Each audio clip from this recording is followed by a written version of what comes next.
Good morning, everyone. Here we are on a Friday morning, such an action-packed week. We're very excited that yesterday we had a 60-vote margin in victory for the CHIPS bill. We had 100% voting from the Democratic side.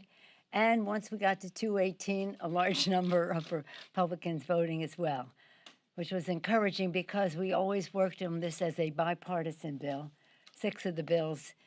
At least six of the bills in the package were Republican bills. Many of the others are bipartisan. It's very exciting. It's going to be transformative in terms of how it enables America to reassert itself as preeminent in the world. It's called the CHIPS and Science Act, and I'm very pleased with that because maybe more than a week or 10 days ago, it was just the CHIPS bill, and we're having a, shall we say, encouraging for it to go beyond chips, because chips are very important. Semiconductors, very important, but it's about the here and now as we go forward in the near future. The science part is about the future, and science, research, education, expanding the diversity and inclusion of many more people, making scientific decisions and learning about it and teaching us about it, as well as doing so in every corner of the country.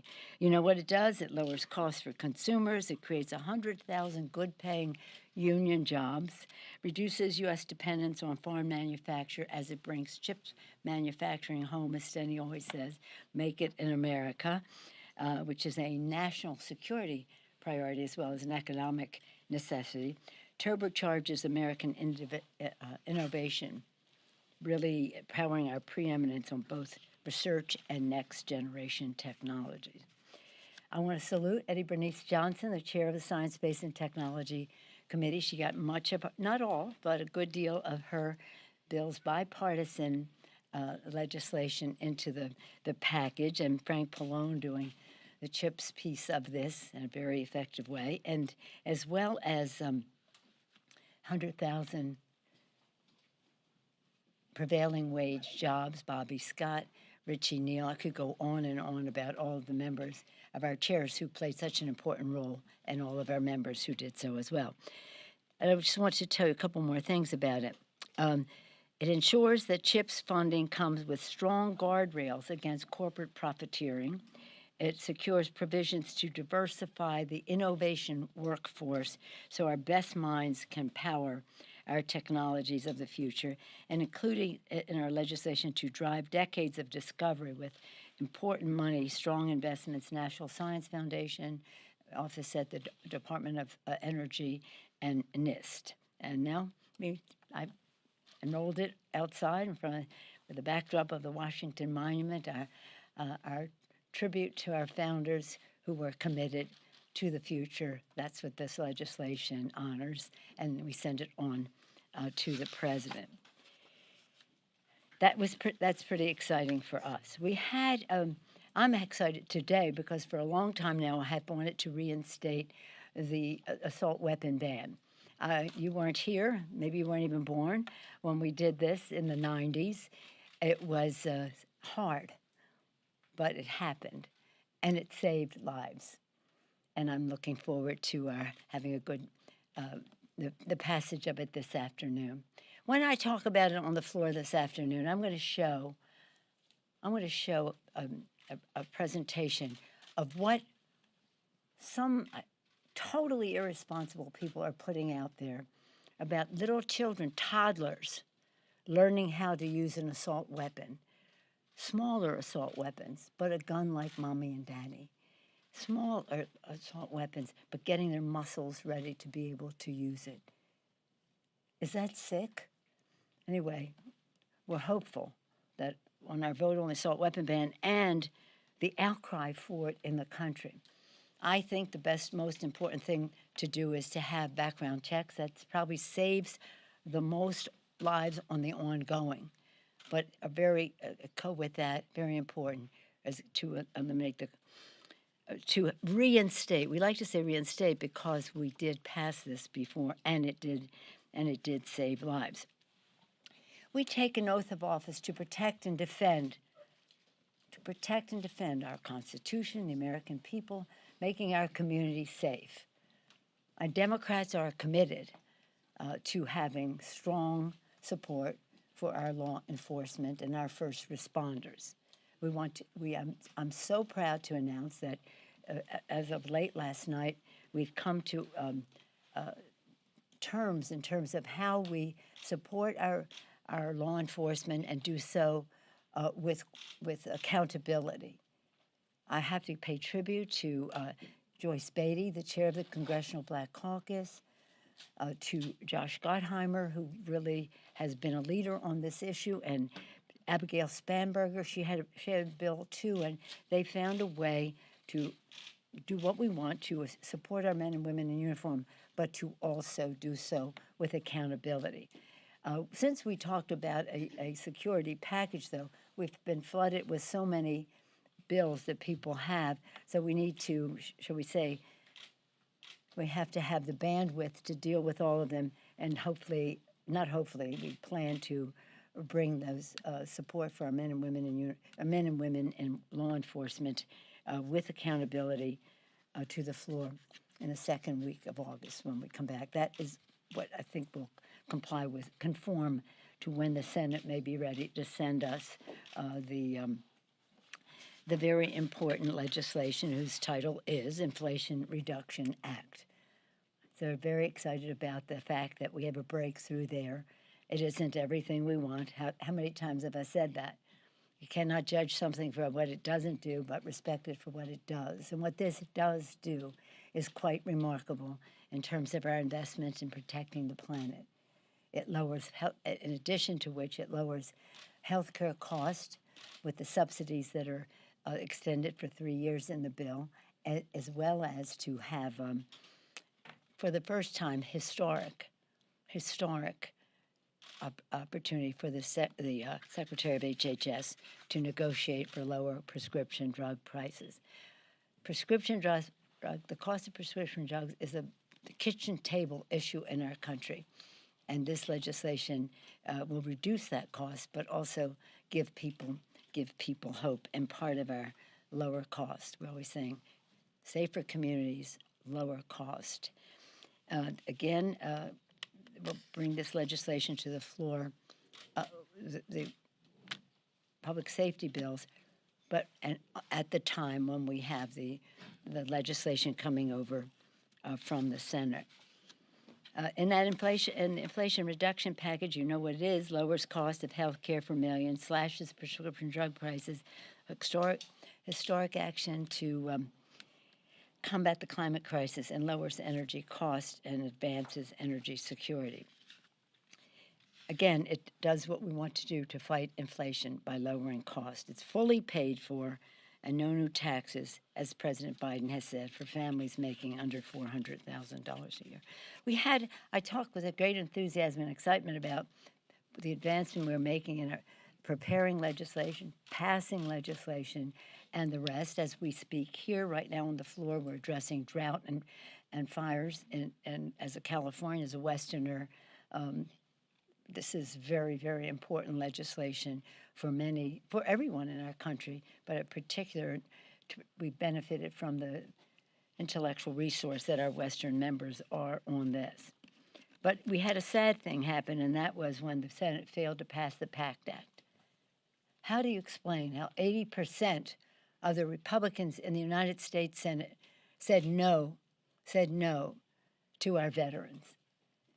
Every time we're acting, and last week I had my regular meeting with the veteran service organizations, and I always promise them, and we try to honor that promise by acting always in a bipartisan way, so they don't have to get involved in one decision or another. We have our differences of opinion as to allocation of resources, but to do so in the most bipartisan way. And the PACT Act is a very bipartisan bill. 80-some senators voted for it the first time it came on the floor there. That they would vote against that when people are waiting, people are dying, people are sick because they were exposed to these burn pits, huge burn pits. If you don't know about them, read about them because they're deadly. In addition to which, if you live in North Carolina or served at Camp Lejeune, anyone in your family, you will know that the water there is deadly. And not only for the service member, but for their families who may live there with them. And that is covered in this legislation. So for them to say, well, we're not going to vote for it because you've come to an agreement on the reconciliation, as they were calling it, is so ridiculous. Wait a minute. You're not going to help our veterans because we want to lower the cost of prescription drugs, because we want to lower the cost of health care, because we want to protect the planet. Of course, you don't agree with any of those things, but would you use that to vote against our veterans?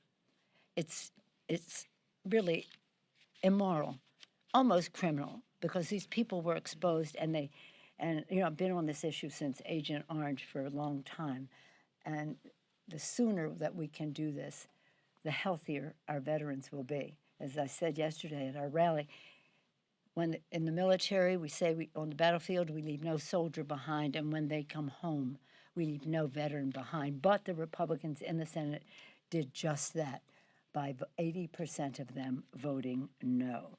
Isn't that unbelievable? And actually, when the bill passed in the Senate the first time, it had 84 votes. Anyway, people over politics, you know, our Democratic Communications and Policy, Democratic Policy and Communications Committee put forth our agenda, our For the People agenda, People Over Politics. We're very excited about that. It, too, has three things: lower cost, again, safer communities, and better jobs, and that's what we are about. In any event, it's a comparison to what the Republicans are doing. In contrast, the MAGA Republicans are criminalizing women's health care, planning to end Social Security and Medicare. Don't take it from me. Read their stuff. Attacking democracy, undermining the right to vote. So we think we have a clear contrast in terms of why we are here, what our why is, and how we go forward. Any questions? Okay, since we talked baseball last night. We talked baseball last night, we'll talk policy and legislation. Okay, I'm with you. So on this reconciliation package, it seems as though, you have a push to try to get something done before August here. There might be problems getting this through the Senate. Do you feel like some of your members might say, here we are, we're on the hook again, if they can't get this through the Senate, even though Senator Manchin is on board, but there's other issues there, and also just having the numbers to pass the bill for COVID? And how does that translate to winning in November? So you want to talk politics? Well, but Yeah. obviously... Well, let me just say, our purpose is to meet the needs of the American people. You have to talk to the Senate about the dynamic over there in regard to this bill. It is, shall we say, not everything that I want. I mean, not even close, not even half. But nonetheless, what is in there is very good. Historic. First time HHS secretary can negotiate for lower prescription drug prices. Not as big as I would like, but it's in the door. Historic. In terms of not the three-year extension of the subsidies, the Affordable Care Act is strengthening the Affordable Care Act. Fabulous. And, by the way, I want it more. That is to say, I wanted the Medicaid piece and the rest of that. But that doesn't mean that we don't support the bill. But probably the biggest difference, although those are substantial for kitchen table issues, is what it does in terms of climate. You may recall that when I was Speaker the first time, climate was my flagship issue, and we established a committee, we passed legislation, all of that. So this is of the highest importance because it's about the children, it's about the future. It is a short fuse that we are on. The thermal management of the planet is greatly at risk. The rising sea levels, the encroachment of deserts, so many things that are happening in communities that they have to move. So it's a health issue, clean air, clean water. It's an economic issue, preeminence in the green technologies in the world. It's a security issue because the encroachment, all of these impacts of the climate crisis cause competition and conflict over resources and habitat. And the national security people come into us and say, this is a security issue, and of course it's a values issue. So this, for us, when I learned of what was in there, was just transformational. We've never spent this much money, even as much as we had originally. We've never invested this much in such an important way, in a public-private way, to have the private sector play its role in this so we get more advantage than is just right there. So it is, it's beautiful to behold, and I feel pretty confident. But you don't think that you're stringing people along again if they start, you said you can't worry about the Senate. The Senate's going to do what it's going to do. Yeah, and when they send it to us, we'll pass But it. you're confident that's going to happen. Yeah, They're going to get it. yeah. Jake? Yes, ma'am. Madam Speaker, on the police funding bill, I realize that Democrats can now say that we actually fund the police, but being that this will be contingent upon certain accountability measures, are we talking about consent decrees? Are we talking about DEI measures or anti-bias training? Can't the Republicans just turn around and say, hey, you're only going to get your funding over these police departments if you go by what the Democrats want you to actually go by, such as their policy agendas? That's not real police funding. That's by saying, you do this. No, it's real police funding. It's police funding with accountability. It's police funding with accountability. We feel very proud of the compromises that were made, and with much discussion on the other side of the aisle and people outside. So that's what I have to say about that. Jake? Are you confident you'll get the assault weapons ban through today? Yeah. You are? Yeah. Next. You've repeatedly said that you want Republicans to take back their party. You said in Yeah. a quote, "Here I am, Nancy Pelosi, saying this country needs a strong Republican Yes. party, not a cult." How does that square with your party now spending money to boost election-denying candidates in Republican primaries, including against House Republicans who voted to impeach President Trump? I said that we need a strong Republican Party, not a cult of personality. That didn't mean we shouldn't have a strong Democratic Party as well.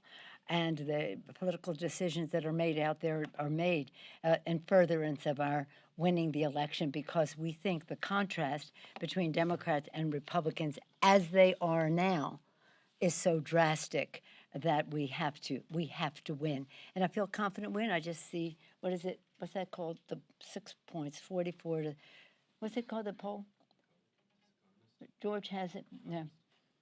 Well, anyway, the most recent poll that came out has us 44 to 38. This whole thing has changed. But make no mistake, I've said to you, we have every intention of winning this election. As people make judgments in campaigns around the country, that's that. But it has nothing to do with whether we should have a strong, grand old party, which has done great things for our country. Yes? Speaker, Yes, ma'am. just really quickly, I know you don't want to talk about your travel, but can you at least talk about the significance of visiting Asia? What type of message you and a congressional delegation would want to send if you, in fact, make this trip? Well, I don't ever talk about my travel because, as some of you know, it's a security issue.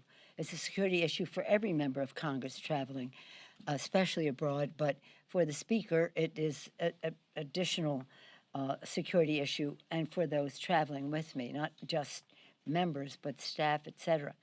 The president earlier in his term, talked about a strong emphasis on the Asian Pacific.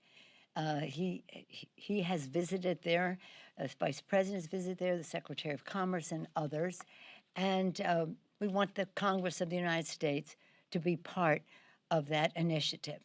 Of course, as a West Coast person, we see the Pacific as that's our home. We're part of that as well. That is not to diminish the importance of our transatlantic relationships as well. But I'm very excited should we go to the countries that you'll be hearing about along the way about how the conversations we have now. Earlier this year, a couple months ago, I guess it was, we had 9 leaders of the ASEAN, the Southeast Asian countries. And at the House was bipartisan. In fact, we invited some of the Senate to come, and some participated to have a conversation, hear their presentations, and relate. Another symbol: the president had that ASEAN meeting in Washington, D.C., and we were very much a part of it. So again, we have global responsibilities, whether it comes to three things I always say: security, economy, and governance. And this will be part of that. That's it. Thank you all. Bye-bye. You told me last night there was gonna be a comeback in the ballgame. What happened? You said it ain't over till it's over. It's over, so your comment on the ballgame. The rain didn't interfere long enough. You were losing, though. It was a regulation game. 4 innings in a 7-inning game is a regulation game. I was told one time. Let me just say this one thing. Did you see the trophy? This trophy puts the Stanley Cup, dwarfs it, the Lombardi, you name any of them. This thing is gigantic. Have you seen it? Oh, yes. It looks like you have won the World Series, the Super Bowl, Stanley Cup, name something else, the World Cup. There it is. So congratulate the Republicans. It's a ball game. It's fun.